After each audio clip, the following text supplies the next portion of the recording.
Hello, I'm Alex from Ani Best Recaps, and I'd love to tell you a story. Have you ever heard the saying that a jack of all trades is a master of none? It is basically like being a Swiss Army knife in a world that only cares about high-end power tools. You can do a little bit of everything, which sounds great on paper, but the second a specialist shows up, you are suddenly the most invisible person in the room. This is the exact life story of our protagonist, Orhun. He can pick up almost any skill under the sun, but the catch is that no matter how hard he grinds, someone always comes along and makes him look like a total amateur. The young man is constantly looking for a way to get past this plateau, but everything changes one day while he is just working at his desk. His party leader catches him off guard by casually announcing that he is being kicked out of the group. The leader, a guy named Oliver, explains that he has been ignoring the power gap in the party for a while, because they are childhood friends and he wanted to keep him around. But things finally reached a point where it is impossible to deny that having the guy there is just holding everyone back. Oliver at least tries to be nice and let him down easy, but the other two members are total jerks about the whole thing. Annalie and Derek straight up call him a sack of dead weight and tell him the team would be much better off without him. Even though the leader would never say that out loud, there is a painful truth in those accusations, so he asks his old friend to formally resign from the hero party. The hero is absolutely heartbroken when he remembers how he and Oliver started this group 8 years ago and climbed all the way to S rank together, even being the first ones to hit the 94th floor of the Great Southern Dungeon. He just cannot wrap his head around why his best friend is ditching him now. That is when the leader clarifies that he gets how vital a supporter who can use enchantments is, but he admits that after watching another S-rank party last month, he realized that Orhun's support magic is totally mid compared to that girl's skills. The protagonist cannot even argue because he knows it is the honest truth. His magic has always been average regardless of how much he trained, but he tries to explain that the only reason his spells are like that is because he was originally supposed to be a swordsman, only switching to support to balance the team. However, before he can even finish his sentence, Derek cuts him off to remind him that the only reason for that switch was that Oliver is a way better swordsman than him. Orhun might be able to swing a blade and cast some spells, but overall his skill level is just mediocre, and as much as the leader hates doing this, he reveals that he already found a replacement enchanter. If even his best friend is giving him the boot, then there is really no reason to stick around anymore. He stands up and starts heading for the door, while Annalie brags about how glad she is that there is nobody left to boss them around. She even tells him he should not feel too bad since his skills are still good enough for him to survive as an A-rank adventurer. But an inferior fighter like him just does not cut it in an S-rank party anymore. Hearing that really stings, so he decides to strike out on his own and tackle the Southern Dungeon solo to prove he is not inferior to anyone. His sword skills might not be world-class, but they are still strong enough to handle a pack of goblins without help, and since he also knows support magic, he constantly buffs himself with strength spells to make the fights a bit smoother. Getting the timing right for the casting is a bit of a pain, but he believes that with enough practice, he will be able to fire off spells effortlessly mid-fight so that no one ever calls him worthless again. After finishing his goblin hunt for the day, he heads over to the teleportation crystal to register his card, but that is when he spots another party rushing toward the crystal in a panic. The guy starts to walk away because he would rather not get mixed up with strangers, but as he is leaving, he hears the group screaming that they were just ambushed by orcs and left a teammate behind. The leader tries to convince himself that ditching her was the right call so they would not all die. The others ask if they should go back and save her, but the coward does not think it is a good idea because they are not strong enough. Well, our protagonist hears everything, and even though it is none of his business, he cannot stand the thought of someone being abandoned, so he confronts the leader and calls him out for leaving a teammate to die. One of the adventurers gets offended and tries to punch the hero, but the young man drops him on the floor with zero effort, calls him useless, and demands to know where the girl was left.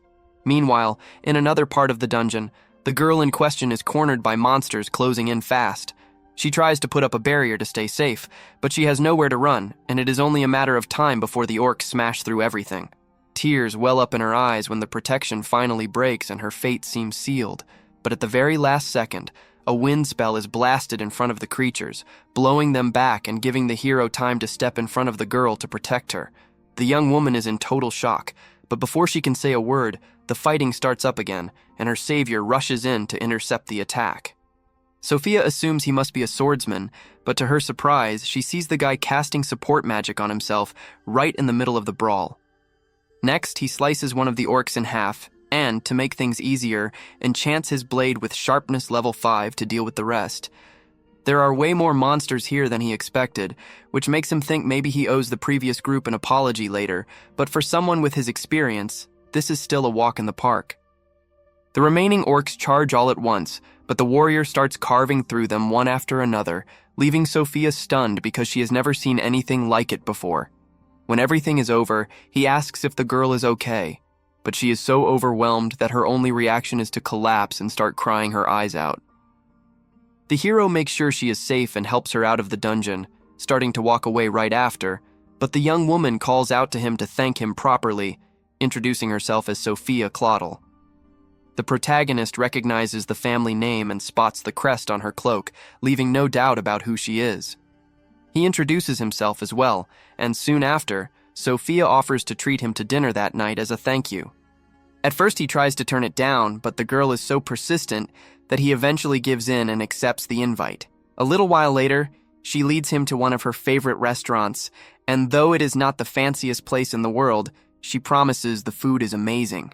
The young man notices the sign out front has the same crest as Sofia's cloak, making it clear she belongs to the Night Sky Silver Rabbits, one of the biggest guilds in the kingdom. The clan is incredibly powerful, so he starts to second-guess getting involved with her since things might end up getting pretty complicated.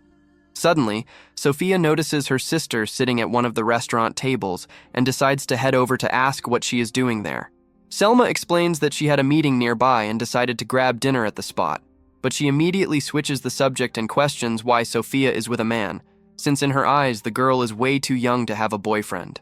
However, after taking a closer look, the woman realizes the guy is actually Orhun and notes that they have crossed paths somewhere before. The young girl is surprised to find out the hero knows her sister, but the truth is that it would be impossible for him to forget her. Selma Claudel is the leader of the most powerful S-rank party in the Silver Rabbits, plus she holds the title of the strongest enchanter on the entire continent. She is basically the reason support mages gained so much respect in team formations, and, by a crazy twist of fate, she is the exact same pro the protagonist's old squad used as a benchmark to justify kicking him out. The young man already suspected Sofia was part of the clan, but he did not expect her to be directly related to someone that high profile. He does not recall ever doing anything to offend the powerful mage, so he does not understand why she looks so heated in his direction. Selma gets right in his face and asks if he really thinks it is appropriate to be out on a date with her 14-year-old sister this late at night. The protagonist understands the concern and guarantees that it is all a massive misunderstanding, stating that he has zero romantic interest in the girl. However, the way he says it makes the woman even angrier, because she interprets it as him calling Sofia unattractive or ugly. The younger sister then has to beg her to stop making a scene in front of the man who saved her life, and upon discovering that Orhun was the savior of her little sister, Selma pulls a total 180, apologizing for the rudeness and thanking him deeply for the help. Everyone sits down together, and this ends up being the first time the hero and the Silver Rabbit leader actually have a real conversation. He explains they met during a raid last month where they were both enchanters, though the guy was mostly just acting as an assistant. The woman admits he was a massive help, which is exactly what she expected from a member of the prestigious hero party. With that, the young man reveals that he is not on that team anymore. Selma is floored when she hears the news because she cannot wrap her head around why anyone would dump a member that useful.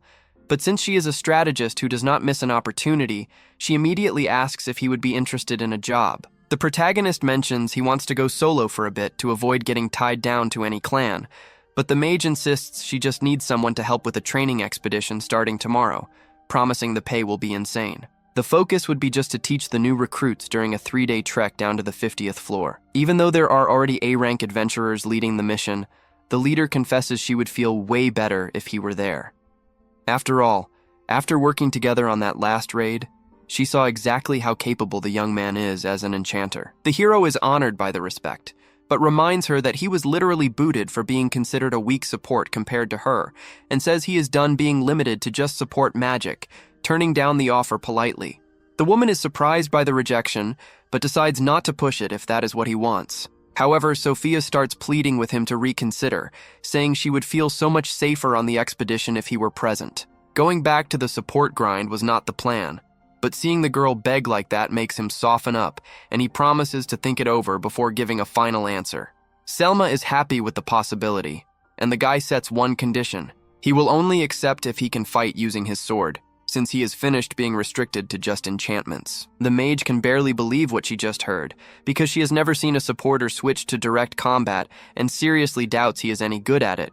But she figures that if things get dicey, he will naturally go back to using support spells. She tells him that if he decides to join, he should show up at the Silver Rabbit HQ first thing in the morning, and then everyone goes their separate ways. Before heading home, the hero stops by a weapon shop where he seems to be very close with the owner. The old shopkeeper brews some tea and thanks the young man, mentioning that business has been great since he started recommending the shop to people. Unfortunately, the reason for the visit was to break the news that he was kicked out of the hero party, and that now nobody will listen to his recommendations anymore, apologizing for not being able to help out.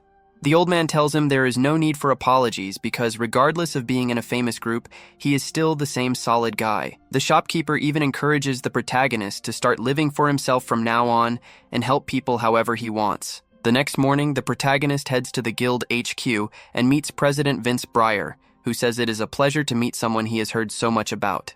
The guy asks for more details before committing, and the president has Selma explain the whole deal. The plan is to hit the 21st floor on day 1 and work their way down to the 51st.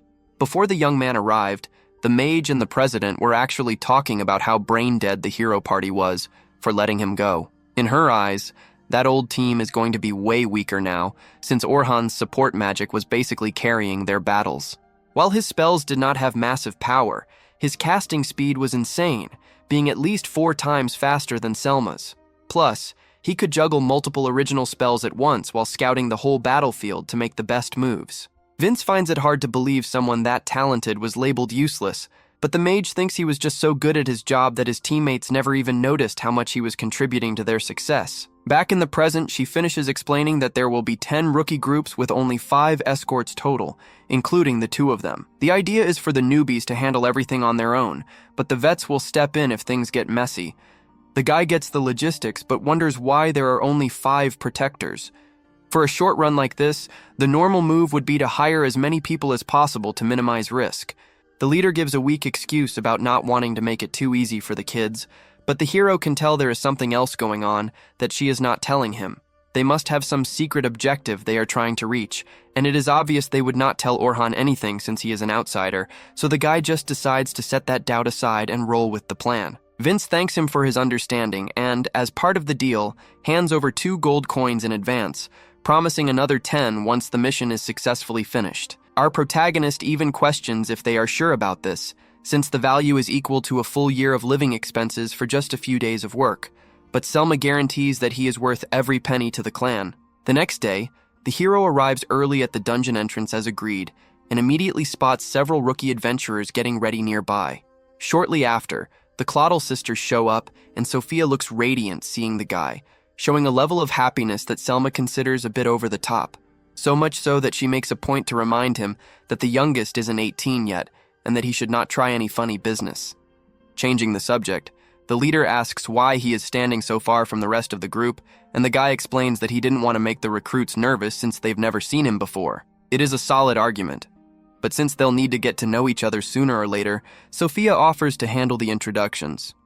First, she takes him to meet the other 3 escorts, named Anthem, Bernard, and Kathy. Anthem and Bernard are defenders while Kathy acts as a healer, but the protagonist finds this formation really weird because even though he can use his sword, Selma didn't know that when she invited him, which means she was planning to go into the dungeon without any frontline attacker. The real reason is that the woman was desperate for results, since the Silver Rabbits hadn't made any relevant progress in the last year, and she wanted to score a win fast even if it was risky, but she'd never admit that out loud. To avoid tough questions, the mage cuts the talk short and decides to introduce the guy to the rookies. She gives a speech to all the recruits saying she understands the nerves of going down to the 51st floor for the first time, but guarantees that nothing will go wrong because she recruited powerful adventurers to help out.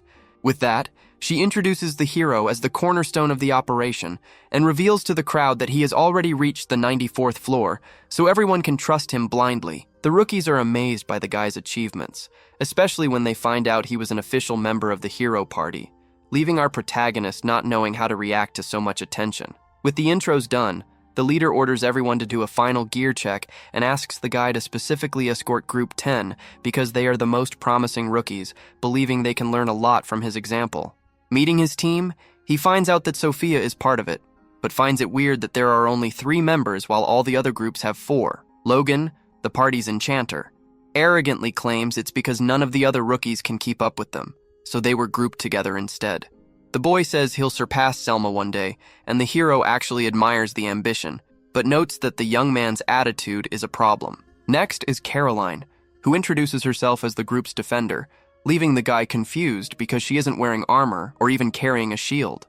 The girl explains she doesn't use that stuff and prefers just to dodge when monsters get close. In her defense, dodge-type defenders actually exist and the tactic can work, but the protagonist warns that this style requires Sekiro-level evasion skills, which is something extremely difficult for beginners. He questions if any instructor warned her about the difficulty, and Logan mentions she was warned many times but never listened, which makes the two of them start arguing right away. The guy now understands what the leader meant by this group being special, but at least Sofia is there and seems like the most normal and chill student he could ask for. A while later, everyone enters the dungeon, and despite the racket they were making outside, their behavior inside the cave is exemplary. They are happy to have the veteran around, but Caroline asks why someone from the hero party would join an expedition for a rival clan. The guy clarifies he's no longer part of that team, and the girl is in shock, trying to find out why, but since he doesn't want to admit he was kicked out, he just tells her to mind her own business. Even so, the girl doesn't stop talking and mentions how Sofia wouldn't stop bragging about meeting him the other day, leaving the young woman embarrassed, though she really thinks the protagonist is amazing and is happy he came along. While they walk through the cave, a pack of wolves suddenly appears behind them, and normally they'd have to stop to fight. But the hero isn't worried because he scattered several traps along the path as they moved forward. This way, any monster trying to catch them by surprise will be taken out instantly without them needing to waste time looking back. With that, I'm starting to see why they labeled the guy as useless, since he doesn't tell anyone he's basically guarding everyone's rear all by himself. As they progress, the protagonist watches how the rookies fight and admits he's impressed. He thought Logan was just a narcissist, but the boy has decent support skills and could easily join an A-rank party if he keeps up the pace. However, for someone who's supposed to be the leader, he is terrible at giving orders, though that might improve with time. As for Caroline, she has the speed needed for her role, but she is way too aggressive and charges at every monster she sees, which feels a bit reckless for the hero's taste. Sofia isn't as impressive as the other two, but she's a skilled caster and doesn't have obvious flaws in her style, which points to a promising future. Fortunately, the rest of the trip goes smoothly, and by the end of day 1, they reach the 21st floor successfully. Selma meets with the guy later and asks what he thought of Group 10, and he confirms they have potential, but points out they don't work well as a team, especially Caroline. The next morning, the protagonist wakes up to terrible news, since the hero party made his expulsion public, and now the whole city knows what happened. He knew this would happen sooner or later, but he wished it was after the expedition, since the students looked up to him for being a hero, and their opinion would surely change once they knew he was banished. With no other choice, he heads to the dungeon entrance for day 2 of the mission, but on the way he is approached by Luna. She is also part of the hero party and was always very kind to him, but she was traveling when the expulsion went down. He knows she would have defended him if she were there and wonders if things would be different, but there's no use speculating now. Luna asks him to return to the team because they need his strength, and the guy is surprised, questioning if the others feel the same way. But she confesses she hasn't talked to anyone yet, and that she went to find him because she knows how important he was to the team. The girl is serious about taking him back, but the hero has already made his decision. He doesn't want to go back, and even if he did, with the news already spread in the papers, it wouldn't make sense to return now. Luna hasn't read today's news yet and doesn't know what they say about him, so she reminds him of the promise they made to conquer the Great Labyrinth together. Bringing that up triggers painful memories for the guy, who lets go of her hand and says that she and Oliver made that promise a long time ago, but since it was Oliver himself who kicked him out, that dream will never happen. Our hero always held on to the hope that the 3 of them would stay friends forever, but the cold, hard truth is that there is no going back to the way things used to be. As he walks toward the dungeon entrance, the young man shows concern about what the kids will think of him after reading today's article, since the newspaper flatly states that he was booted from the hero party for being too weak. Upon arriving at the meeting point, he notices the atmosphere is heavy and all the students are whispering among themselves about the bombshell news. They wonder why the guy didn't tell the truth about his situation, but before they can interrogate him, Selma shows up at the spot. She apologizes to the protagonist for hyping him up so much as an official member of the hero party yesterday, without knowing he had been cut. The young man, with his usual calm, says there is no need for forgiveness because he was the one being vague about what happened. Either way, regardless of being expelled or not, the fact remains that the hero actually reached the 94th floor and had a flawless performance yesterday, so there are no real reasons to doubt his abilities just because of a newspaper story. Caroline and Sofia still have total faith in the veteran's skills, but Logan does not seem so convinced anymore. The boy asks if what the article says is true, and the guy confirms the information is basically accurate. He admits he was indeed removed from the team for being considered weak, but makes a point to remind him that weakness is a relative term and guarantees he is still more than capable of getting everyone safely to the 51st floor. Although the rest of the crew sees no problem with it, Logan is now convinced the instructor is a total failure. With that in mind, they enter the dungeon aiming to reach the 35th floor by the end of the day. In the supervisor position, the protagonist is not allowed to actively help until they reach the 31st level. So until then, he just observes and stays ready in case someone makes a massive mistake. With the talent they possess, the rookies handle the initial floors without much trouble. As soon as they finally step onto the 31st floor, the veteran takes the lead and positions himself at the vanguard, but suddenly orders everyone to stop because he senses monsters right ahead. Everyone prepares for combat against a group of goblins. He requests that Caroline start the attack, and the girl immediately rushes into the fray, but she gets a bit too excited and ends up needing cover. The hero prepares to ask Logan to cast some buffs on her, but before even opening his mouth, the boy has already started casting the spells on his own. The young enchanter believes it is not worth waiting for instructions from someone who is no longer a hero, thinking that anyone could do the instructor's job. The guy notices what is going through the pupil's head, but does not let it affect him. Instead, he focuses on Sofia, and notices that, unfortunately, she is face to face with an orc. The young woman is paralyzed with fear due to the trauma of almost dying in the dungeon previously, but the protagonist does not intend to interfere directly just yet. Logan judges the master as a failure for not saving the girl in danger and prepares to step in. But that is the moment he realizes the veteran secretly launched an agility debuff on the monster to give the girl time to pull herself together. With that, he guarantees to the young woman that she is strong enough to handle that threat and reminds her that this time she is not alone like in the past, because she has Caroline, Logan, and himself right there for support. With this confidence boost, Sofia manages to conjure an advanced fire javelin to pulverize the enemy. The hero is surprised since he had no idea she mastered magic of that level, and Caroline is also amazed by her friend's power. The master congratulates the girl on the excellent work, but Logan remains in a state of absolute disbelief. The way the veteran handled the situation was exceptional, especially the fact that he managed to launch a debuff instantly and secretly. To the boy, it makes no sense for the hero party to expel someone with this kind of technical skill, which leaves him not knowing what to believe. The group eventually reaches the 35th floor, but there they are confronted by a giant tarantula. Logan panics, knowing none of them have the strength to defeat that creature alone. He is about to suggest a retreat, but the protagonist takes control and orders him to launch agility, magic, and durability buffs on the others so they can attack. The young man thinks it is crazy to charge at the monster, but Caroline has already launched herself onto the front lines for the fight. He tries to run after her, but the master orders him to wait, because as a supporter he would be at a disadvantage if he stayed in front. The guy then shouts instructions for Caroline to jump over the spider and attack its back, and the maneuver works perfectly, allowing her to land precise hits.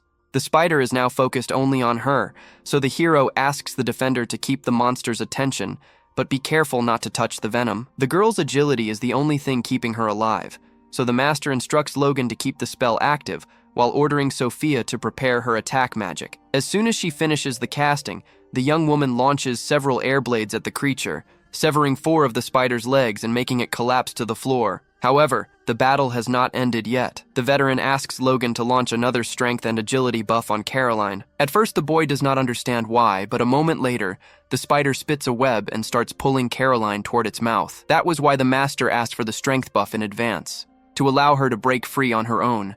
But it turns out she is still a bit weak, even with the magical boost. Seeing this, the hero secretly launches a sharpness enchantment on the girl's dagger, and that extra cutting power is what she needed to finally escape the trap. After that, the master orders Sofia to finish the job with a rock projectile, and thus the giant spider is finally defeated. The guy congratulates the whole group on the mission's success, and then everyone returns to the surface. Tomorrow will be the final day of the expedition, where they will make the big push to reach the 51st floor, so Selma instructs everyone to get plenty of rest during the night. While Orhun says goodbye for the day, he is suddenly called out by two of the other mission supervisors, but to his relief, they aren't there to cause any kind of trouble. Actually, the veterans just wanted to invite the hero to dinner, since they seem like cool people, and he didn't get a chance to chat with them during the expedition. The guy accepts the invite, and everyone heads to the local tavern. Meanwhile, Sofia, Caroline, and Logan are in a carriage heading home, but the young enchanter's mind is racing at 100 miles an hour after everything he saw the instructor do in combat. He remembers Sofia mentioning that the guy saved her from a group of orcs and asks if she remembers exactly how he fought. The young woman admits she wasn't really paying much attention to the technical details, but recalls that when the hero landed, there was a massive gust of wind, and immediately after he launched some kind of enchantment on his own sword before slicing through the monsters. Logan assumes the spells described must have been a sharpness enchantment and comments that this type of magic is extremely difficult to perform because it works directly on the weapon instead of being applied to the human body. In addition, the boy finds it very strange that the veteran is using a sword to attack when he shows himself to be so skilled with magic. Sofia confesses that she doesn't know the reason for this choice either, but remembers hearing something about him having switched to the attacker role recently. Logan confesses that he was very disappointed when he heard that the instructor had been banished from the hero party and even felt angry at him for betraying his expectations. But now he realizes he was completely wrong about the guy. Not only did the hero function as a perfect support, but he also used an agility debuff on an orc, which is much harder than it looks. The young man explains that penalties are totally different from regular buffs, and that even the powerful Selma rarely uses them because they are complex to conjure, but the master made everything look simple. He was also able to perfectly analyze the battlefield and give precise orders at the right time, even managing to predict the tarantula's final attack in advance. In the pupil's view, the guy is much better than any enchanter he has ever seen in his life, and therefore it makes no sense for him to want to be an attacker. Caroline questions if the veteran is at least strong using the sword, and Sofia confirms with total certainty, after all he wouldn't have defeated the monsters that attacked her back then if he wasn't. Logan realizes that the instructor must be a genius for being so talented in both magic and swordsmanship, and feels like he has no hope of surpassing him. But that doesn't mean he is going to give up. He swears to himself that he will do his best to learn everything he can from the hero and grow strong enough to match his strength someday. Meanwhile, the protagonist and the other supervisors are enjoying dinner at the tavern and commenting on how wonderful the food there is. The new friends ask him what he used to do for fun in the hero party. But the guy reveals that he never had time for fun, since he was in charge of all the errands, domestic chores, and the heavy lifting for the team. This revelation is quite depressing, and makes that article about him being useless look even worse, because it implies that he was the literal backbone of the group, while the others just took the fame.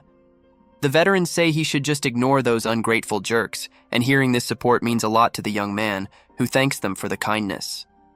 That said, they still have a few questions, as they know the hero was an elite enchanter according to Selma herself, and want to understand why he decided to move to the front line. The protagonist explains that he made the switch as soon as he left the group because that was what he always wanted to do. He tells them he started as a swordsman, and that his dream was always to become the best in the world, which is why he was incredibly happy when he got that position at the start of his career. This ambition came from watching his grandfather fighting with the sword all the time, which made him want to perform incredible feats like his. That being the case, the friends question why he accepted becoming a support in the first place, but the guy reveals it wasn't exactly a choice. In the early days of the hero party, when they started exploring the deeper floors, the monsters became much stronger, and the team couldn't move forward with the formation they had. It was around that time that Selma's fame started to grow, and the group decided they needed an enchanter. Since our protagonist is someone who can learn almost anything, the responsibility ended up falling into his lap. The story sounds pretty rough, but at least his sacrifice allowed them to reach the 94th floor. However, the hero states that this actually wasn't a good thing. Although the change brought speed, the right move would have been to go slow and build the group's strength gradually, because they weren't prepared for what they found on that deep floor.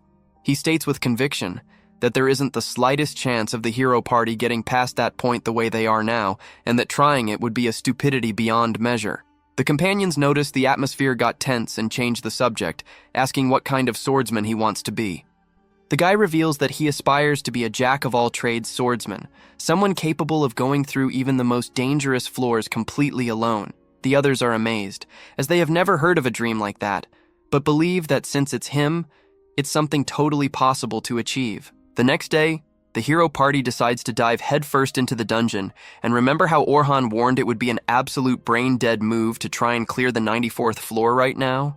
Well, it looks like they are about to make that exact same mistake. The next morning, the protagonist returns to the dungeon entrance for the final stretch of the expedition and is immediately greeted by his young students. Caroline decides to give Sofia a little nudge to talk to the guy, mentioning it would be amazing to get a reward after finishing the mission. She then pokes her friend to remind her about the plan to officially invite the hero to join their guild.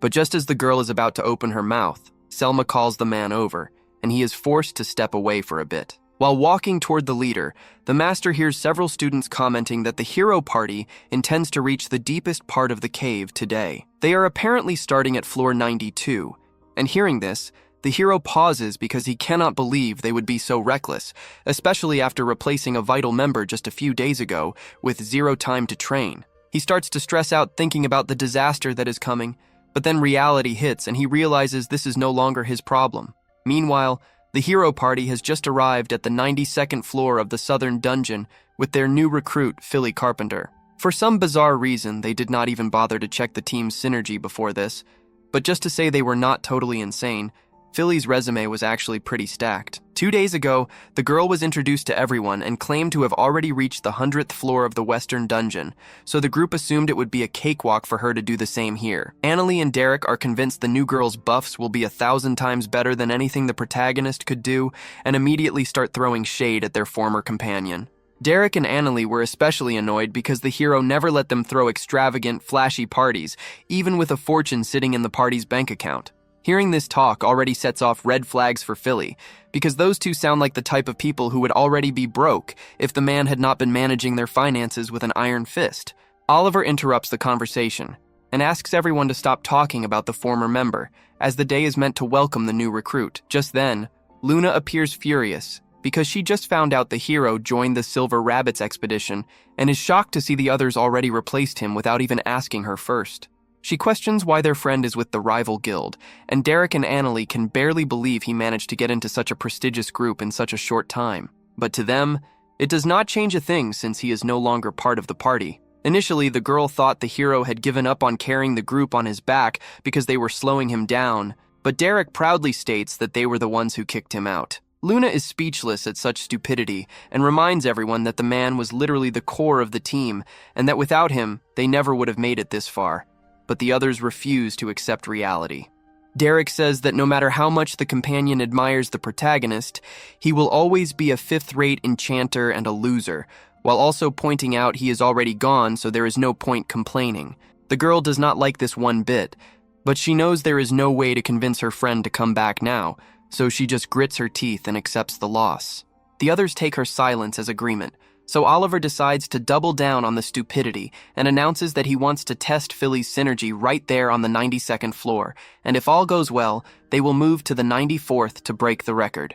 Luna objects immediately because she enjoys staying alive. She suggests to the leader that if he really wants to test the newcomer's skills, it would be much safer to do it on a lower floor like the 30th, but everyone looks at her as if she is speaking a foreign language. With the IQ level of this crew, I am surprised they lasted this long, and for some reason, they do not seem to grasp the danger of training a new member on a floor they barely managed to beat last time. Derek and Annalie admit it was a close call in the last raid, but they are certain the old support was the only reason they struggled.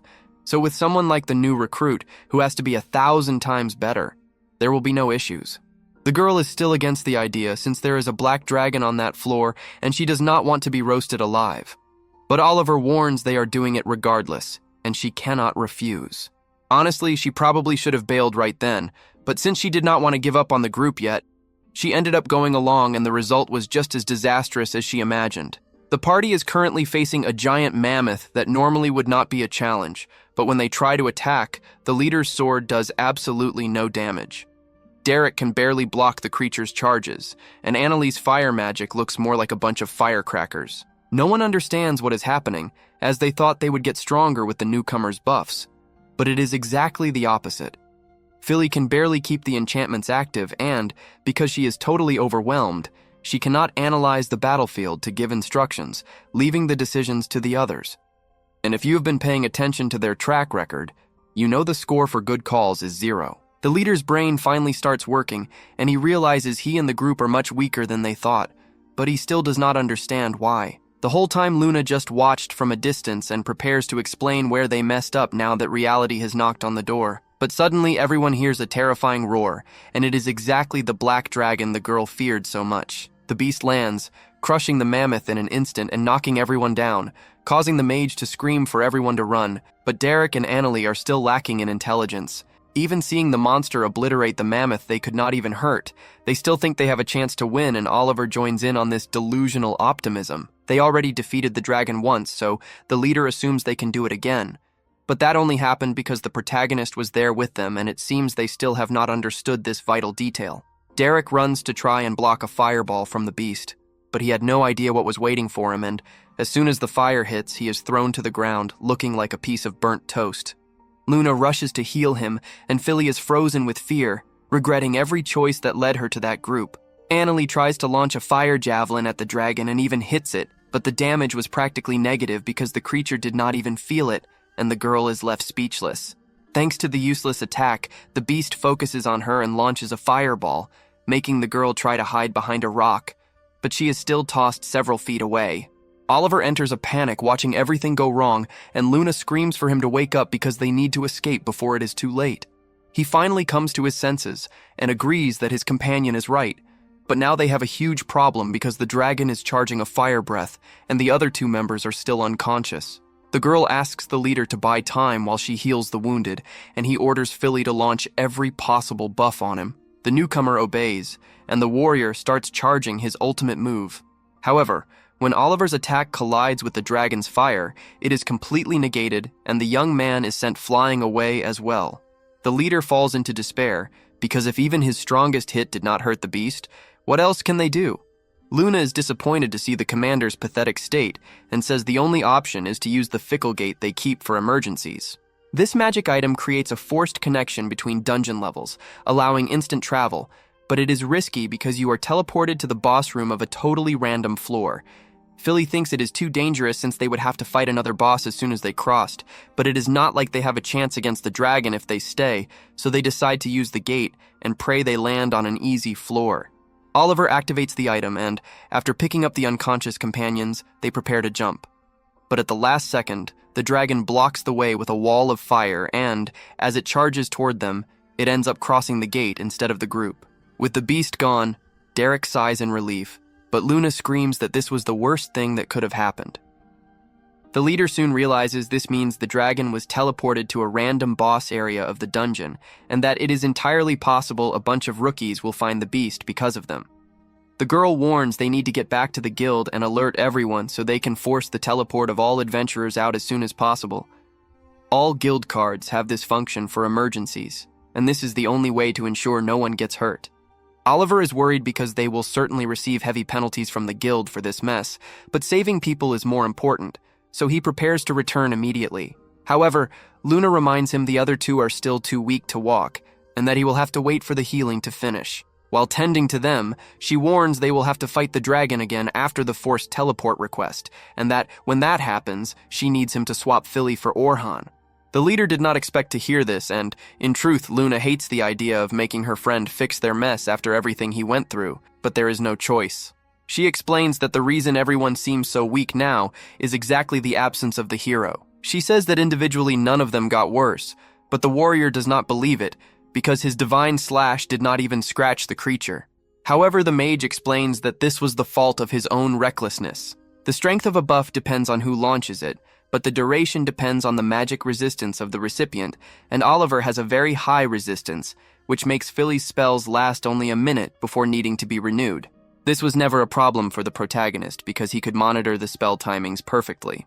The young man argues the newcomer should be able to do the same because she has more talent, and his companion agrees that the hero's natural talent as an enchanter was below average, but it was exactly why he created several original spells to compensate for his weaknesses. The others are in total shock because it is the first time they have heard of this, and a mage creating original spells is extremely rare. The hero's base enchantments are actually weak, but he created a magic that increased the potency of his buffs 50 times. Philly finds it hard to believe since even Selma could only increase it 10 times, but it is the pure truth. The leader's ultimate move works by accumulating energy and, in theory, if he had spent more time charging, he would have caused damage, but he got so used to the young man's buffs making everything more efficient that he started putting in less effort, and the same goes for Annalie. She got so used to the support that she started using only mid-level spells instead of advanced ones, because they were easier. To top it off, the protagonist's spells also work on equipment, so all their attacks and defenses became dependent on his magic without them realizing it. Everyone's brains finally wake up as they realize how vital the hero was to the group. But moments later, Oliver's intelligence takes a nosedive as his ego takes over, and he convinces himself that defeating the dragon before had nothing to do with the young man, even though we can clearly see Orhun carrying the team in the flashback. We are back with our hero and his pupils because today is the ultimate day of the expedition. They are kicking things off on the 36th floor with the goal of reaching the 50th, so they can finally teleport back home in safety. It seems like a pretty straightforward plan without any hitches, but for some bizarre reason, our protagonist has a gut-wrenching feeling about all this. It is true they will be facing monsters that the recruits cannot handle on their own, but with every supervisor, including him, actively participating, the challenge should be perfectly doable. Even so, the warrior feels a strange vibration coming from the dungeon and cannot quite pinpoint exactly what is wrong.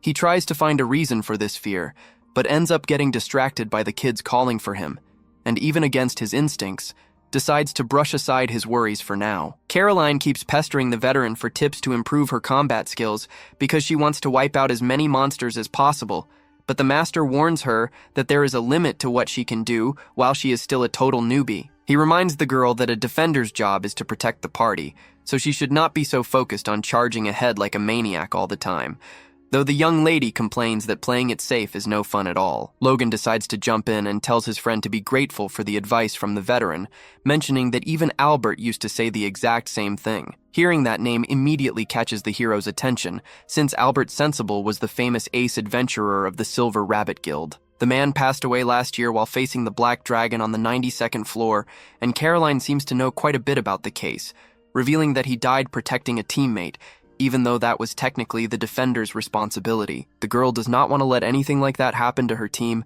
which is why she is always rushing out ahead of everyone else. The hero can see it in her eyes that there is some deep-seated trauma there, but since he is not getting paid to be a therapist, he just pretends he did not notice and tries to move the conversation along. Right then, Sofia asks if there are any tips for her to improve as well, and Logan takes the opportunity to ask for some professional advice of his own. The scene shifts, and a little while later, everyone has made their way deeper into the dungeon. During a break, Selma mentions to the young man that she thinks it is amazing how the kids have warmed up to him so quickly. The protagonist admits he was worried about how they would treat him after that hit piece in the newspaper came out, but they all accepted him regardless of the drama. The leader recalls hearing everyone talk about Albert earlier and mentions how devastating his loss was for the guild. After that incident, the warrior and the hero's party went on to defeat the Black Dragon, but the fight was unbelievably difficult, which proves that Albert did not die because he was weak, but rather due to a sequence of unlucky events. The mage starts talking about how hard it has been to find someone capable enough to fill the void he left behind, and the hero realizes she is trying to use this as an opening to recruit him again. But he remains uninterested. The young man argues that a single party does not need two enchanters, and while the woman understands, she points out that since he switched to swordsmanship, he would still be a massive asset to the squad. Soon after, the mission officially restarts, and everyone gets their final instructions before heading out. The protagonist and the others are placed in Group 10, which puts them at the very end of the formation, indicating they are seen as the most promising members of the pack. Sofia is nervous since they are practically on their own back there, but the master explains that this is a necessary experience because dungeon layouts can be insanely complicated, and they need to learn how to navigate solo in case they get split from the rest of the group. Logan agrees with the logic, but Caroline absolutely hates the idea of getting lost in that place. The hero reinforces that this is why it is vital to spend time gathering info and maps in advance, so you do not get caught off guard. Taking advantage of the moment, the girl asks the veteran to share some info about the deepest floors since he has gone further than all of them combined. The guy sees no harm in it and explains that the lower floors officially start at level 76, usually with ice and snow themes, while the real depths do not begin until floor 91. But he barely gets to give any details because the students keep interrupting him with questions. Meanwhile, back on the surface, Luna hits the Adventurers Guild with the rest of the hero's party and demands to see the guildmaster immediately. One of the receptionists informs her that he is currently in a meeting and she will have to wait, but the mage frantically screams that there is no time and they need to force teleport everyone out of the dungeon right now. Back in the cave, the group continues moving forward, but everyone is starting to feel like something is seriously wrong. The first sign is that they have not run into a single monster in a long time, and in a room that size, there should be dozens of them. Logan asks the veteran if this is normal for the 40th floor, but the hero confesses he has never seen anything like it. It seems like the creatures are scared to death of something, though he has no clue what it is. Caroline starts to get frustrated wanting a fight and spots a lone goblin nearby, charging at it on the spot. The master tries to warn her to stop because that specific monster is strong enough to one-tap her, but the girl ignores the warning. Our guy is forced to intervene to buy enough time for her to finish the creature off. The young lady celebrates the victory, but the others give her a hard time, saying she was extremely reckless. At first, she does not care, but her friends point out that without the hero there, she would be in grave danger and would force the rest of the team to risk their lives to save her. The defender realizes her mistake and apologizes, and the protagonist decides not to hold a grudge as long as she is more careful. In fact, since Caroline loves fighting so much despite being a defender, the veteran offers to teach her a special technique called active defense. The girl gets hyped, and the master explains that it is a method of drawing enemy attacks to keep them busy while the rest of the party preps a counter. Every living thing has to physically telegraph an attack, and if you can interrupt that prep work, you can effectively stun the enemy for a time. To do this, she needs to study attack patterns and strike at the exact moment before the monster unleashes its move. The recruit thinks the idea is brilliant for taking down enemies, but the hero reminds her that the goal is not individual glory, but rather to stall the monster until her teammates are ready. The scene shifts, and on the surface, the guildmaster finally meets with the hero's party without understanding the urgency. Luna explains they need to trigger the forced teleport right now, but the man hesitates because a spell of that scale costs a massive amount of mana and can only be used in the most dire emergencies. The girl retorts that the situation could not be worse since the black dragon traveled through her portal and is loose on a random floor. If nothing is done, someone is going to run into the beast sooner or later, and they need to move fast. Even so, the rules require the guildmaster to hold a formal discussion before activating the protocol, something Luna points out there is zero time for. In a new scene, we head to the 44th floor, where Logan asks to learn status reduction spells. But the hero does not think it is a good idea, since it is very difficult to master. The effectiveness of this magic depends on the target's magic resistance, so the boy would need to understand every nuance and know the resistance of every monster in the dungeon. Plus, this magic does not work well in the deeper floors, making it impractical for a beginner. However, the protagonist teaches him a useful trick. He points to two wolves charging their way and instead of attacking, simply waits a few seconds until the beasts trigger one of the traps he set in advance. The students are amazed by the technique, and the master explains it is a simple trick to avoid ambushes, reinforcing that it is the enchanter's duty to maintain the advantage for the group. The hero then turns to Sofia and says that if she wants to get stronger, she needs to learn parallel casting. Since she already uses special grade spells that take a while to activate, he suggests she start preparing a second spell halfway through the first to cut down the wait time. It takes effort, but anyone can learn it given enough time, so he suggests she try after the mission. The guy mentions Selma can teach her, but the girl confesses she would rather have the protagonist as her teacher. He is caught off guard and tries to decline, but he just cannot say no to that face and agrees to train her later. On the surface, the preparations for the teleport are finally ready, and the guildmaster warns he will start the process once the charge is full. He orders the hero's party to head back into the dungeon to defeat the dragon, but everyone tenses up because they know they have zero chance. Annalie tries to make an excuse about needing time to recover, but Luna cuts her off and guarantees they will hunt the beast down immediately. However, she makes a specific request.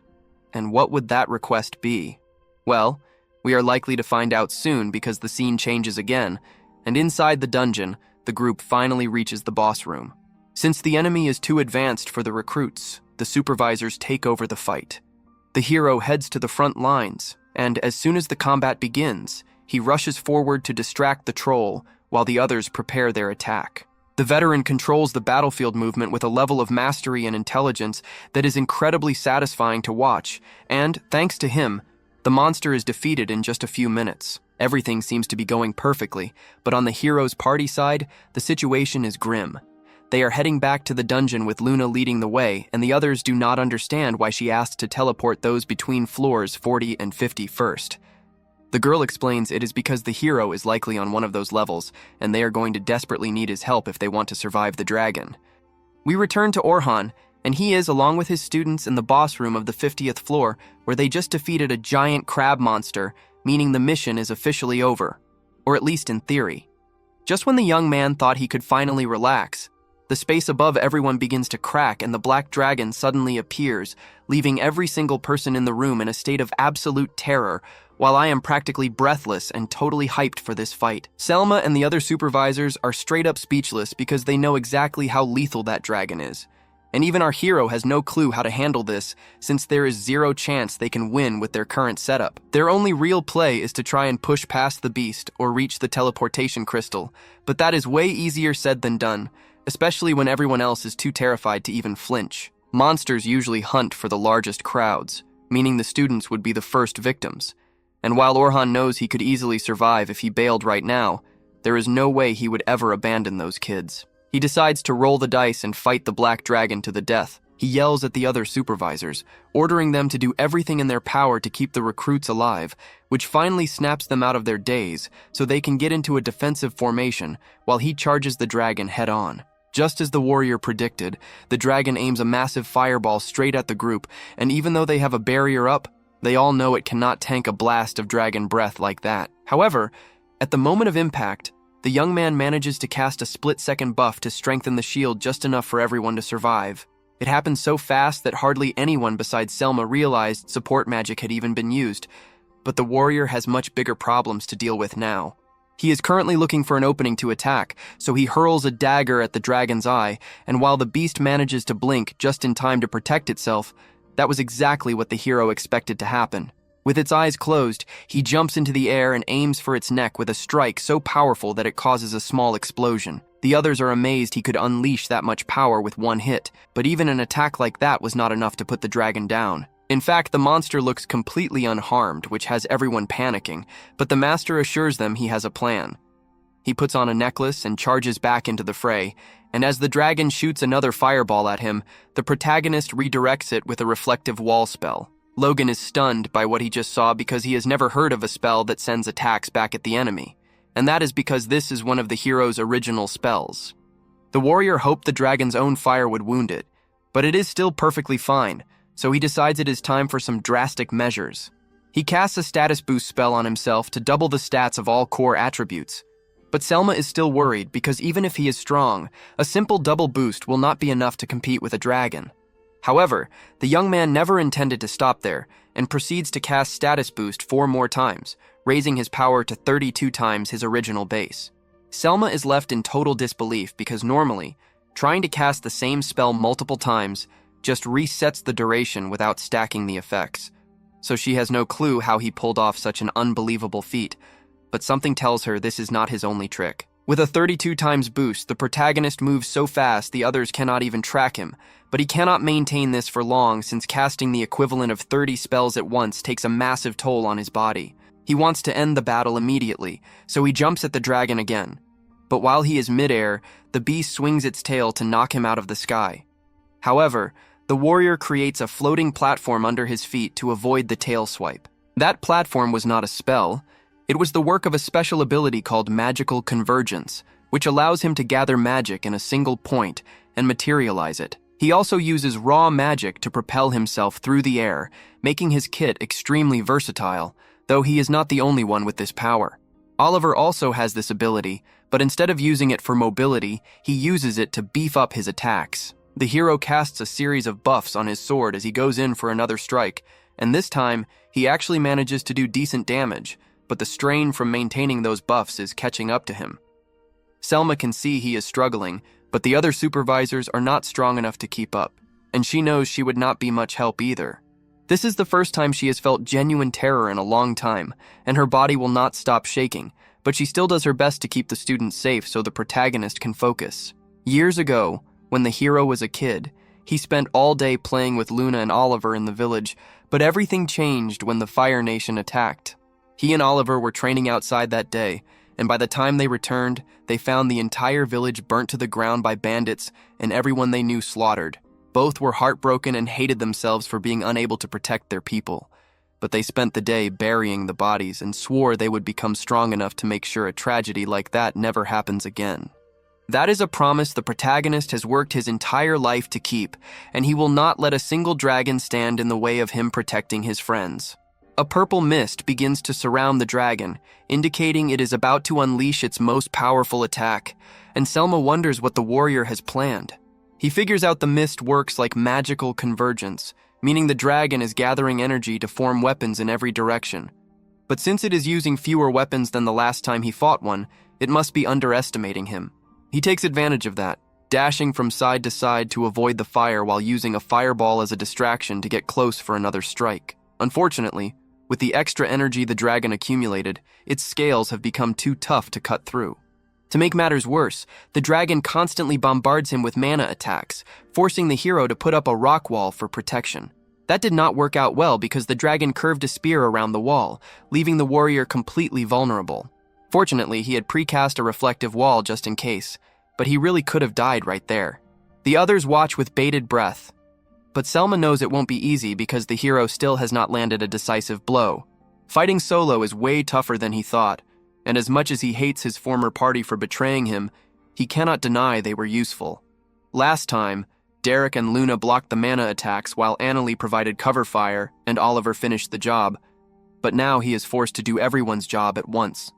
He knows it will not be easy, but failure is not an option, so he uses the active defense techniques he taught Caroline to keep the dragon off balance while drawing it away from the students.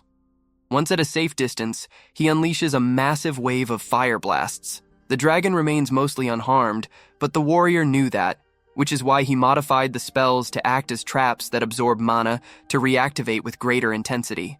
The blasts chip away at its health, but the beast eventually destroys the magic circles.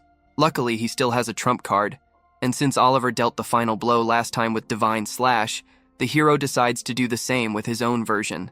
As the dragon fires back, the warrior unleashes his Divine Slash and casts an impact buff at the moment of contact, allowing the strike to cut through the dragon's fire and hit it head-on. There is a huge explosion, and a piece of the dragon falls to the floor, leading everyone to think it is over, but the dragon is still very much alive.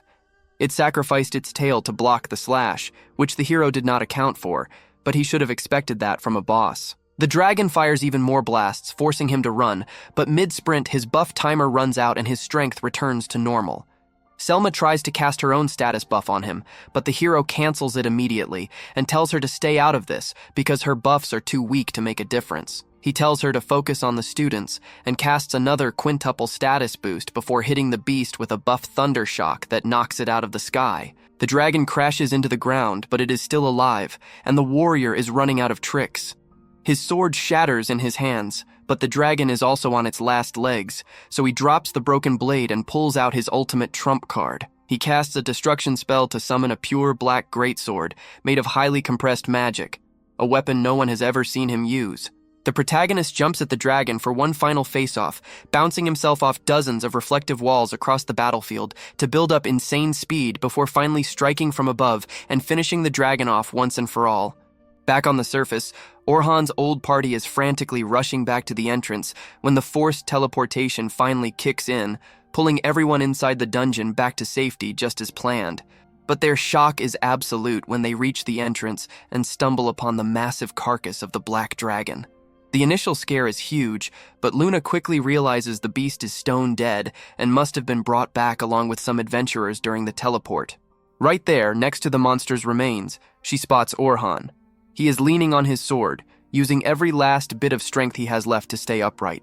Even from a distance, you can tell his body is in absolute shambles, so the mage rushes over to try and heal him, but the young man stops her. He asks her to just handle the rest of the cleanup for him, because all he wants right now is to go home and take a week-long nap. In that moment, the realization finally hits Luna. Orhun is the only person on his team who is actually hurt, which means he straight up soloed the dragon, something that sounds completely impossible to anyone else. And speaking of impossible, Derek flat out refuses to accept reality. It doesn't matter how much the evidence is staring him in the face. The guy's ego is still through the roof. Our protagonist already knows that talking to a blockhead like him is a total waste of breath, so he just ignores the provocations and keeps walking home, which makes Derek even more furious. That is when Luna finally loses her cool and screams at her ex-teammate, telling him to stop making a fool of himself because, in plain terms, he is a total loser and will stay a dead weight until he admits he is way weaker without Orhun's help. Hearing such a raw, cold truth sends Derek straight into rage mode, and he tries to charge at Luna. But the girl wasn't joking when she called him useless, because she manages to freeze him in place without even lifting a finger. Honestly, she could have ended the guy's entire career right then and there if she wanted, but Oliver yells for the two of them to stop fighting. However, even though it is plain as day that he was wrong about Orhun being weak, Oliver still refuses to admit to himself that he was the real problem the whole time. After everyone returned home, the kids from the expedition were tasked with filling out reports on what happened in the dungeon, and Sofia is already planning to write down every single detail about how amazing Master Orhun was. She is super hyped to get started, but then Selma walks in looking like she got hit by a truck from pure exhaustion. The leader collapses onto the bed without saying a word, so Sofia, being the sweetheart she is, suggests they take a bath together to relax their muscles and clear their heads. Selma jumps on the idea immediately, and they head to the bathhouse. While they are soaking in the hot water, the blonde asks Sofia what she really thought of the young man's performance during the fight. The girl is almost at a loss for words because what she saw made her realize Orhun is so insanely strong, she can't even begin to process what he actually did. However, little Sofia mentions that it wasn't actually that hard for her to keep track of his movements. Selma is stunned to hear this and sits up abruptly to ask what exactly the girl managed to see. The girl explains that while his power and speed were unmatched, everything the master did was basically just the fundamentals. He simply applied the techniques of active defense, magic use, and enchantment he taught them with absolute perfection. But what is truly surreal is that he managed to play all of those roles simultaneously and solo. The leader is amazed that her pupil managed to grasp so much from such a complex display, and she starts feeling a bit inferior since she knows she will never reach that level of power. But Sofia assures her that she still respects Selma above everyone else, and tells her not to be so hard on herself. Speaking of pushing too hard, the next morning, Orhun is feeling the aftermath of breaking his physical limits against the dragon. He knew this was coming and actually considers himself lucky because, given how much mana he burned through, getting away with just muscle pain is a win. He gets up to look out the window, and, to his surprise, sees Selma heading his way. A few minutes later, the two meet up at a cafe, and the lady apologizes for bothering him, but she really wanted to check and make sure he was okay. The guy says there's no need to worry but thanks her for the gesture. Selma then stands up and thanks him formally, making it clear that he is the sole reason they finished the mission without a single death, and she is eternally grateful for it. She asks if he would be willing to go to her clan because the leader wants to meet him, and since he has nothing better to do, the protagonist agrees.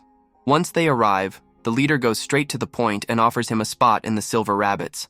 And it isn't just any spot. He wants Orhun on the front lines of Unit 1, the guild's most powerful group, with an instant promotion to the rank of lieutenant. The hero is in total shock because it's unheard of for someone so young to take a leadership position like that, but the leader insists he has more than enough experience and skill.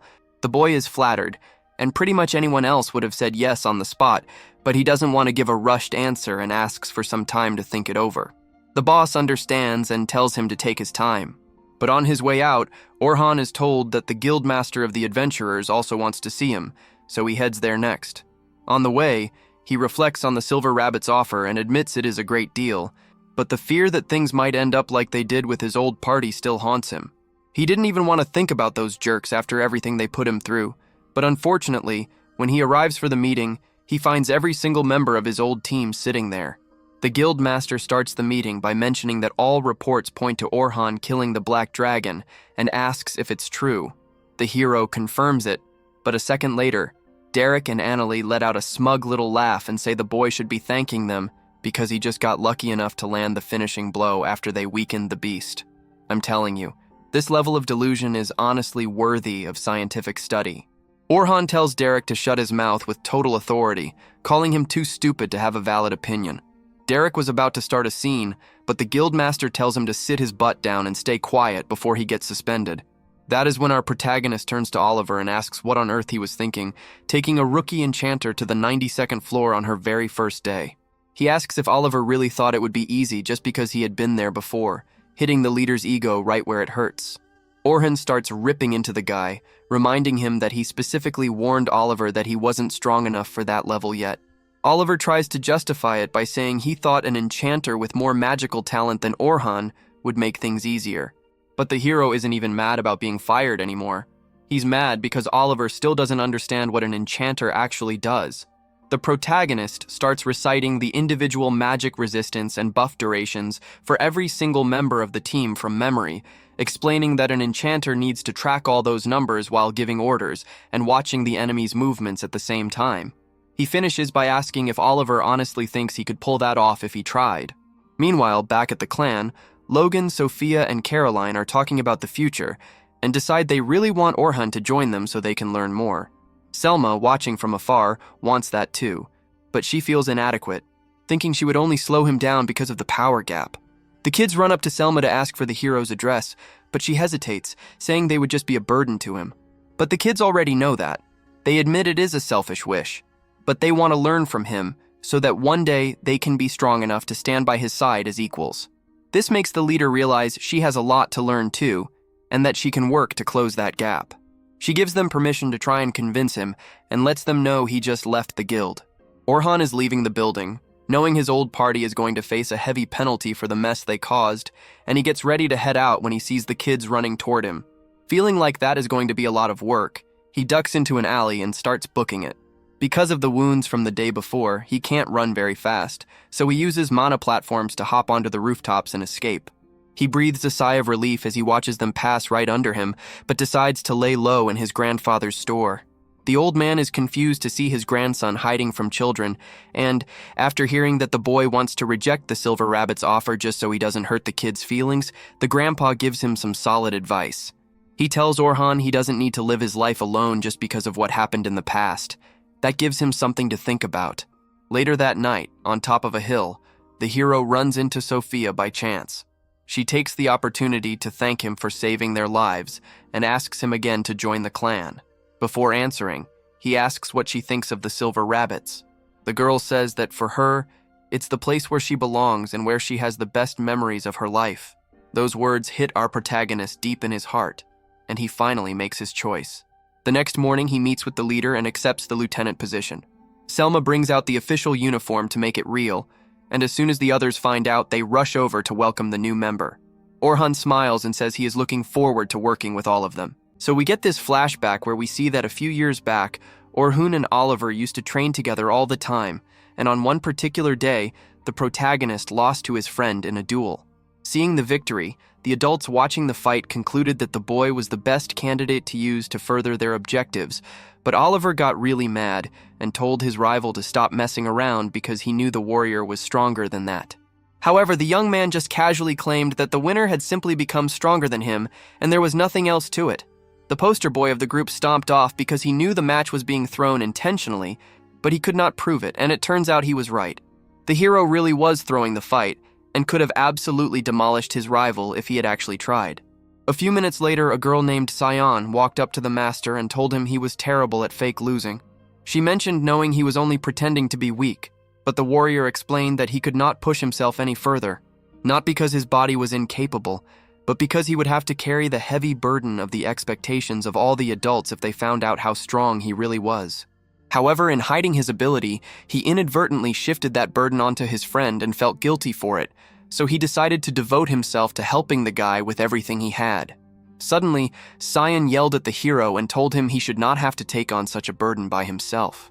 She explained possessing power similar to his, and promised that no matter what it took, she would make sure she was strong enough to stand by his side so they could achieve their goal. And you may be wondering what that goal was, but the protagonist's memory of the girl is fragmented, almost like part of it is missing altogether. Elsewhere in the kingdom, the Grand Master of the Guild receives a visit from the Guild Master of the Southern region.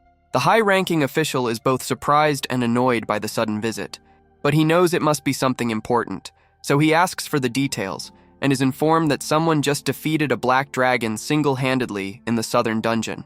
The Grand Master is shocked to hear this since he did not expect such a capable fighter from the south, but still, he thinks it was a reckless move to challenge such a beast alone. The Guildmaster clarifies that the person in question did not intend to fight the monster, as it happened due to an emergency where the creature was teleported out of its regular habitat. The Grand Master finds the whole thing intriguing and asks if Oliver was the hero of the hour, but the official denies this. Hearing that the famous leader was not responsible has the Grand Master a little shaken, since the only other person he can think of possessing such strength is Orhun, but that should be impossible. He asks if the warrior has exhibited any strange behavior changes recently, but the official says nothing has really changed, which means the warrior has not reverted to his old self yet. This leaves even more questions for the leader, since if the hero has not returned to his original state yet, it means he must have found some other way to attain great power. In any case, the Grand Master orders a close eye to be kept on the warrior with instructions to report if anything happens. Meanwhile, out in the eastern region, a party has just slain a large group of adventurers in the forest, and it turns out that Cyan is a member of the attackers. Since there are not going to be any more strong fighters in this area for a while, her party decides to move on. Just then, the girl senses someone nearby and orders them to show themselves immediately. It turns out to be a messenger from headquarters, and he is there to inform the group that someone powerful enough to slay a dragon has appeared in the south, so their mission is to go there and investigate. If this person turns out to be an obstacle, they are to dispose of him. Judging by the lack of information, the girl deduces that it could not possibly be Oliver, but aside from that, she is completely in the dark. Ideally, the best result would be to recruit this person to their side, but if he has joined the church, they will have no choice but to kill him. She thanks the messenger and dismisses him before telling her teammates they will be heading to the southern Great Dungeon as soon as they are ready. The group needs to be cautious about how they approach the Dragon Slayer, since they do not know the extent of his strength. But that is exactly why the girl wants to see it for herself. If there really is someone capable of such a feat, then it means they must have the same kind of power as her. And if that is the case, then she is the only one who can stop them. After all, she believes she needs to carry out the warrior's will no matter what. She seems to believe the hero died when they were kids because she was given a letter saying so, and now she believes the church was responsible for the death and has a sword to make them pay. Meanwhile, back in the south, the hero is currently receiving commendations for his exemplary performance protecting the students during the dragon incident. The guild acknowledges his strength, his valuable knowledge, and the fact that while he was in the hero party, he was skilled enough to handle all their management and operations by himself. For these reasons, the clan leader formally proposes that the warrior be immediately promoted to a lieutenant. A decision like this requires the approval of 2/3 of the existing leadership, so the members are asked to vote on the matter. However, just then, one of the lieutenants speaks up and tells the clan leader that he wants to have a word with the candidate before they vote. He acknowledges the strength and capability of the newcomer, but he asks the warrior if he is willing to risk his life for the clan. As a lieutenant, the decisions he makes will have profound effects on the lives of those around him, and all members are expected to put the organization first. The protagonist understands the question, but he made a promise a long time ago and intends to keep it, so he cannot let himself die before that. He addresses everyone in the room and tells them he is not prepared to sacrifice his life for the silver rabbits. The other leaders are all shocked to hear this, because if the warrior isn't ready to give everything he has for the group, they feel he isn't worthy of being a member. They ask him why he even chose to show up here in the first place, and to this, the master responds that he simply wants to protect the people he cares about. He says that just because he is not willing to sacrifice his life for the clan, does not mean he is not going to do everything in his power to keep them safe. Long story short, the hero does not care about what happens to the organization as a whole, but he does care about the individuals in it, and that's good enough for the other lieutenants, so they all agree to let him join as the newest leader. After the meeting is over, the warrior and Selma are walking through the halls, and she is relieved that everything worked out, though he had her worried for a second. The next step is to introduce the hero to the members of Unit 1, whom he will be working with from now on. But before that can happen, a woman named Estella calls out and says she needs a word. Selma introduces Estella as the head of personnel management, and she pretty much tells the warrior she needs his help teaching some new arrivals.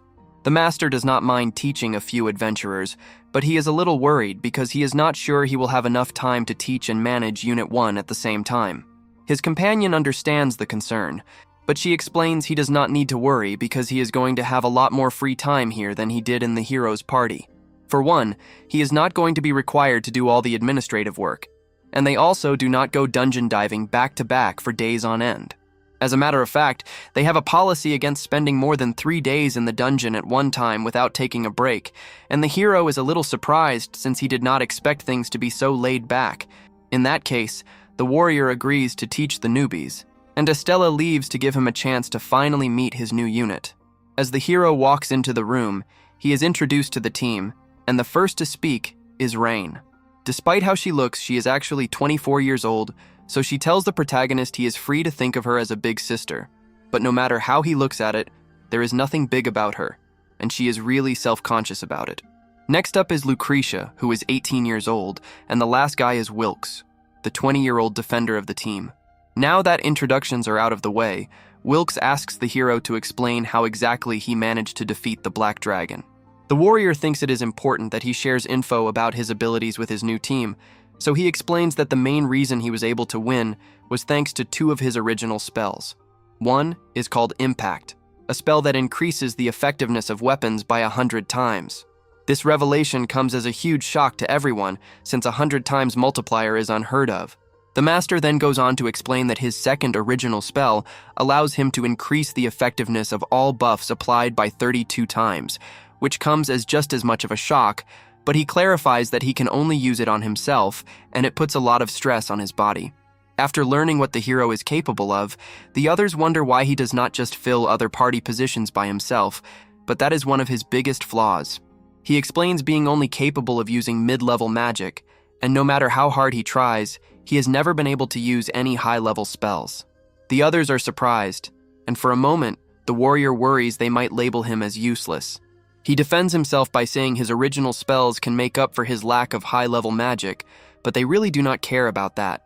They then ask if he has any special abilities, and he confirms this, which gets Rain excited because now there are 3 people with special abilities on the team.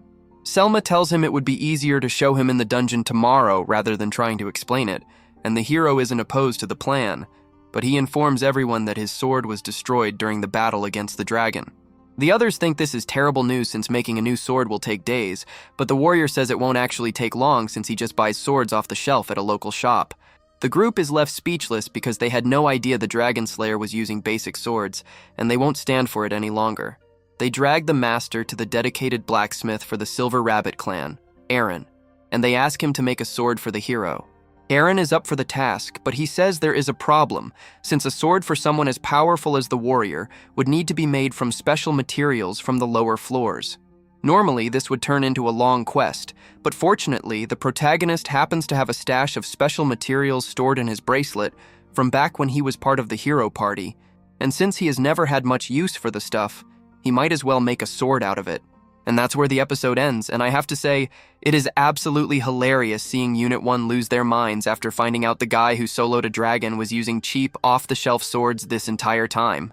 Plus, Scion showing up and this whole mix-up where she thinks Orhun is dead just goes to show his past is way darker than we ever imagined, and I am dying to see the reunion between those two.